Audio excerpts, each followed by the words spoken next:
Kanya yung ginawa kong kasaysayan nung araw do sa paglalaro ko ng basketball. Kailangan ibahagi ko rin sa inyo. Meron tinatawag niyan na layup, center guard. Yan, mga matitinding mga pagbabantay sa basketball. Yan ang pag-aralan ninyo. Ikwento ko sa iyo. Biruin mo, nandun ako sa may Tagig ha. Nakatira kami na nanay sa Pateros Tagig. Hawak ko yung bola. Ang Araneta Coliseum nasa Cubao. Initsa ko yung bola. Ringless, shoot. Nang ikot-ikot pa ng gano'n, no? Gano'n kalupit. Kaya ayaw na nila ako sali sa basketball. Biruin mo yan. Sino mga kasama mo? Magmula doon sa Tagig, binato ko yung bola. Shoot. Doon sa may Araneta Coliseum. Pasok. Ringless na ringless. Talaga naman. Gano'n kalupitan na yun. Tandaan yung mga kasaysayan ko na yan. Tapos nagle-lay-up ako.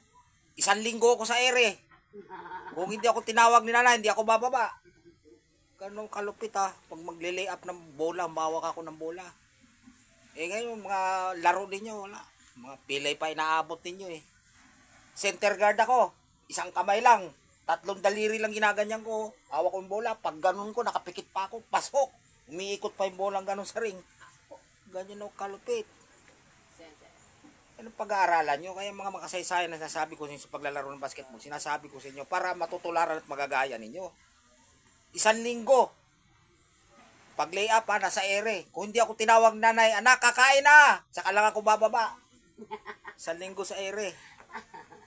Saka lang ako bumaba. Ganun ka lupit maglaro nung araw.